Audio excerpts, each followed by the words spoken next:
So before we start, I'd just like to thank everybody for getting me to over 100 subscribers. This is a big milestone for me, years in the making. I'm grateful for all of you. Now let's get the video started. You understand I'm a pediatrician, right? What kind of pediatrician has an Annabelle doll in their office? That's a hazard to children.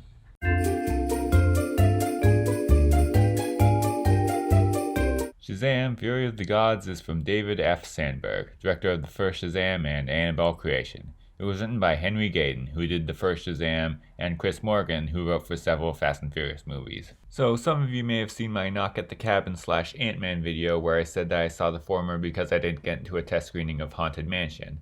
Others of you might have seen that YouTube short saying that they were having yet another screening of that same movie at the same theater.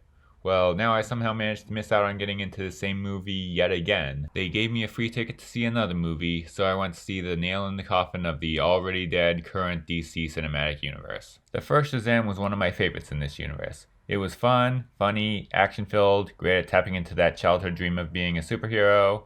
This one is not as good, not even close, but it has its moments. The plot is pretty generic. If you've seen any superhero movie of the past 10 years or so, you've probably seen this, at least plot-wise. But it does this formula well enough. It's not as funny as the original, and it doesn't have the same heart, but it has some good moments of humor and action. Yes, it ends in a big CGI climax, but it's a good big CGI climax. It has everything someone like me would want from something like that. There are creatures, destruction, good visual effects. It feels about as big as it wants to be, but not so much that the chaos messes with the upbeat tone. The villains are pretty forgettable most of the time, even with Helen Mirren and Lucy Liu, although they do have a good introduction. Sandberg kinda showed his horror roots with the boardroom scene in the first one, and he does the same with the museum scene that introduces these villains. It's not scary, but it's also not scary. It shows just how evil these girls are, a high point of the movie. But once again, a lot of it is pretty generic, and not nearly as good as the first. Also, they have one scene involving some truly terrible product placement for Skittles. I was prepared to say it's the worst product placement since the Bud Light truck crash in that one Transformers movie, but then I realized that was probably still more subtle than this. It's almost Mac and Me level. In my YouTube short on this movie, I said I'd rate it 3 to 3.5 stars. I lean more toward 3.5 in my Letterboxd rating, but after writing this, I'm thinking more 3 stars.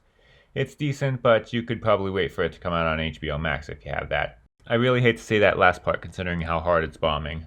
This is a generic superhero movie that has a few things that make it worth recommending. More to fans than anybody else.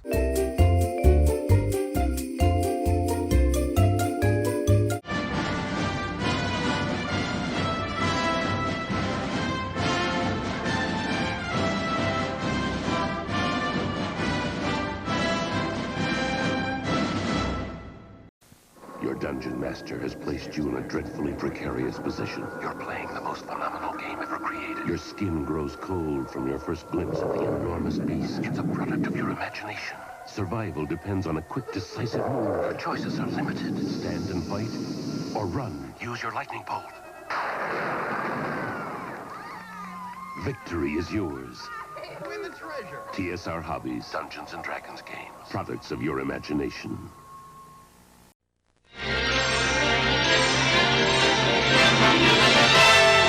And now we're pleased to bring you our feature presentation.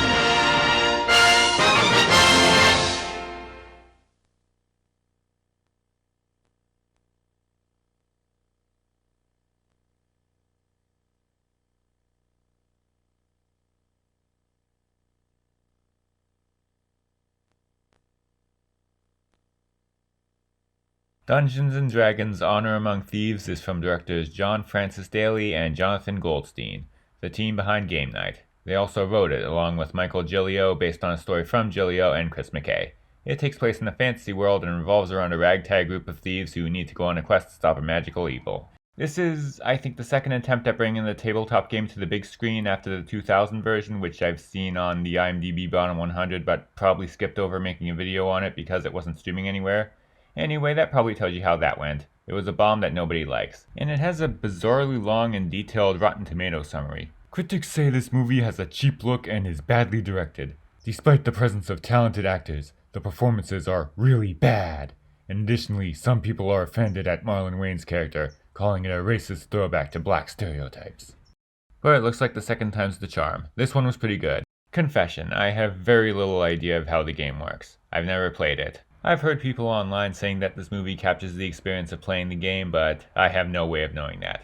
But I believe them. But either way, this is an above-average fantasy action comedy. I had sort of mixed feelings about the trailers. I liked all the magic and creatures and stuff, but felt like the humor wasn't always great. But it's a little funnier here. And the light tone actually works pretty well for this. I mean, it's based on a tabletop game, it shouldn't be taken too seriously. And it has a good cast of characters. People who are actually fun to watch. They have good chemistry, and it's entertaining seeing them go on this adventure. It feels like what every MCU movie tries to be but rarely is. A light and funny tone, except it doesn't feel cynical and is actually interesting.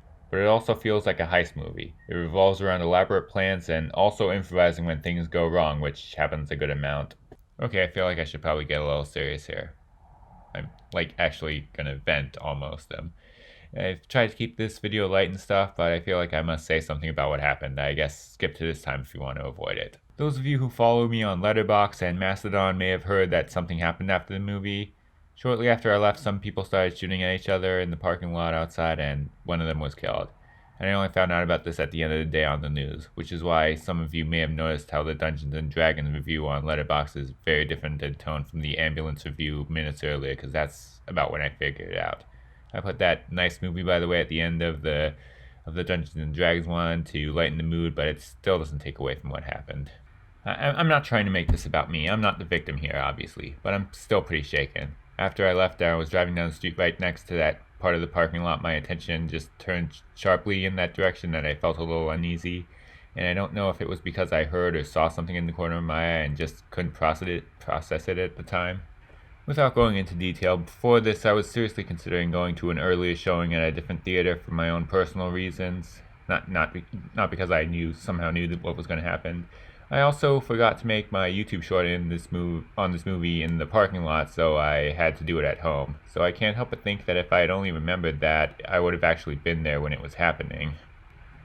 I'm fine enough, I guess. Obviously, this could have gone a lot worse for me. I'll probably be back at that same theater in a few weeks or so. It's just something that kind of gnaws away at me for now. It might probably get over in a week or so, but still kind of think about it. I've been trying to keep this channel going through it. I've tried to stay upbeat with the YouTube shorts, pretty much just because this is what I like to do. I mean, I considered taking a break when my dog died, but really I think it was the work that took my mind off of her.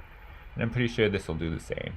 Anyway, back to the less serious stuff. Despite my experience there, Dungeons & Dragons is probably what I thought was the best case scenario for when I saw the trailer. I don't know if it's a great blockbuster, but it's an above average one that I wouldn't mind seeing more of.